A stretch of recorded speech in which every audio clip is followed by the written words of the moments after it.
दोस्तों, हमारे इस पूरे विश्व में बहुत सारे अलग अलग रहस्य छुपे हैं और उन रहस्यों में से एक मिस्र के पिरामिड हैं, जो दुनिया के 7 अजूबों में से एक माना जाता है।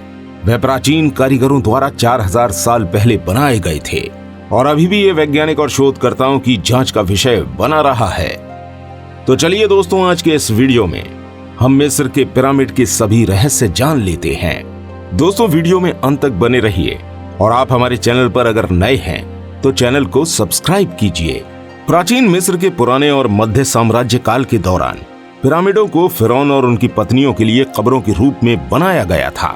सबसे प्रसिद्ध पिरामिड गिजा में है, जो 2560 ईसा पूर्व में खुफू, खाफरे और मेनकौर के शासनकाल के दौरान बनाए गए थे। इस पिरामिड की ऊंचाई 450 फीट है और गिजा का पिरामिड 13 एकड़ में फैला हुआ है। मिस्र के इस पिरामिड को बनवाने के लिए लैम्सवैन और ग्रेनाइट का उपयोग किया गया था। इन विशाल पिरामिड के निर्माण के लिए भारी मात्रा में कारीगरों और संसाधनों की आवश्यकता थी। पिरामिडों का निर्माण चूना पत्थर के ब्लॉकों का उपयोग करके किया गया था, जो पास की पहाड़ियों से खोदे गए थे और स्लेज और रैंप का उपयोग करके निर्माण की जगह तक पहुंचाए गए थे। प्रत्येक पत्थर ब्लॉक का वजन 2 टन से लेकर 30 टन तक का था और अनुमान है कि गिजा के महान पिरामिड में 2 मिलियन से अधिक पत्थर के ब्लॉक हैं। पिरामिडों के आसपास के सबसे बड़े रहस्यों में से एक ये है कि प्राचीन कारीगर उस समय उपलब्ध तकनीक और संसाधनों के साथ उन पिरामिड को कैसे बना पाए थे। प्राचीन कारीगरों द्वारा उपयोग की जाने वाली निर्माण तकनीक अभी भी पूरी तरह से समझ में नहीं आई है और ये समझने के लिए कई सिद्धांत प्रस्तावित किए गए हैं कि वो पत्थर के इतने बड़े ब्लॉकों को इतनी सटीकता के साथ कैसे एक जगह से दूसरी जगह लेकर जाने में सक्षम थे। यह अभी भी एक राज बना हुआ है। लेकिन शोधकर्ताओं के अनुसार ब्लॉकों को रैंप का उपयोग करके स्थानांतरित किया गया था, जो पिरामिड के निर्माण के दौरान उसके चारों ओर बनाए गए थे। ये रैंप लंबे और चौड़े होते थे। इसकी ऊंचाई धीरे धीरे बढ़ाई जा सकती है, जिससे पिरामिड की ऊंचाई बढ़ने पर ब्लॉक को अगले स्तर पर खींचा जा सकता था। हालांकि इस सिद्धांत की आलोचना की गई है, क्योंकि पिरामिड के टॉप तक पहुंचने के लिए आवश्यक रैंप की लंबाई बहुत लंबी रही होगी और इसके निर्माण के लिए भारी मात्रा में मजदूरों की आवश्यकता होगी। वैज्ञानिकों ने और एक सिद्धांत का प्रस्ताव किया है कि पत्थर के ब्लॉकों को स्लेज का उपयोग करके ले जाया गया था, जिसे श्रमिकों द्वारा खींचा गया था। इस सिद्धांत को आधुनिक शोधकर्ताओं द्वारा प्रयोग किया गया है, जिन्होंने प्रदर्शित किया है कि स्लेज का उपयोग भारी वजन को लंबी दूरी तक ले जाने के लिए किया जा सकता है। हालांकि ये अभी भी स्पष्ट नहीं है कि प्राचीन कारीगरों ने रेगिस्तान के रेतीले इलाके में इतने बड़े पत्थर के ब्लॉकों को कैसे स्थानांतरित किया है। पिरामिडों के निर्माण से जुड़े रहस्यों के बावजूद उनके उद्देश्य के बारे में कोई संदेह नहीं है।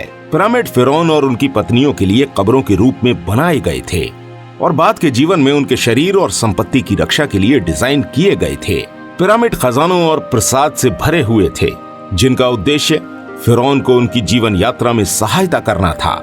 दोस्तों, आपको बता दें कि पिरामिड के अंदर का भाग बहुत ही रहस्यमय है। पिरामिड के अंदर की संरचनाएं जटिल और परिष्कृत हैं, जिसमें जटिल कक्ष, मार्ग और शाफ्ट हैं, जो अभी भी पूरी तरह से समझ में नहीं आए हैं। ऐसा माना जाता है कि इन आंतरिक संरचनाओं को फिरौन के शरीर और संपत्ति को गंभीर लुटेरों और अन्य घुसपैठियों से बचाने के लिए डिजाइन किया गया था। पिरामिडों को खगोलीय घटनाओं के साथ भी जोड़ा गया था, जैसे कि सितारों की स्थिति और सूर्य का उदय और अस्त होना। इससे पता चलता है कि प्राचीन कारीगरों को खगोल विज्ञान और खगोलीय पिंडों की गतिविधियों की गहरी समझ थी। पिरामिडों के आसपास एक और रहस्य उन श्रमिकों की भूमिका है, जिन्होंने उन्हें बनाया था। पिरामिड का निर्माण करने वाले श्रमिक गुलाम नहीं थे, बल्कि वे वेतनभोगी मजदूर थे, जिन्हें भोजन, कपड़े और आश्रय प्रदान किया जाता था। हालांकि उनका जीवन अभी भी कठिन और मांगलिक था और उनमें से कई अपने काम के परिणाम स्वरूप चोटों और स्वास्थ्य समस्याओं से पीड़ित थे। अभी तक के शोध के अनुसार मिस्र के पिरामिड में 3 ही तहखाने मिले हैं, लेकिन हैरान करने वाली बात यह है कि राजा और रानी के तहखानों में दोनों के ही मम्मी नहीं मिले हैं। कहा जाता है कि मिस्र के ये पिरामिड चांद से भी दिखाई देते हैं। गिजा के पिरामिड को इस तरह बनवाया गया है कि अंदर का तापमान हमेशा 20 डिग्री सेल्सियस रहता है और ये पिरामिड किसी भी बड़े भूकंप को झेल सकता है। द ग्रेट फिनिक्स पूरे मिस्र की एक आश्चर्यजनक मूर्ति है, जो 73 मीटर लंबी और 20 मीटर ऊंची है और ये मूर्ति एक ही पत्थर में बनवाई गई है और ये मूर्ति 4000 साल पहले बनवाई गई थी। लेकिन उनका मूर्ति बनवाने का क्या मकसद था, ये अभी भी एक राज बनकर रह गया है। दोस्तों, ये जानकारी आपको इन्फॉर्मेटिव लगी हो तो वीडियो को लाइक और चैनल को सब्सक्राइब कीजिए। और वीडियो पूरा देखने के लिए आपका तहे दिल से धन्यवाद।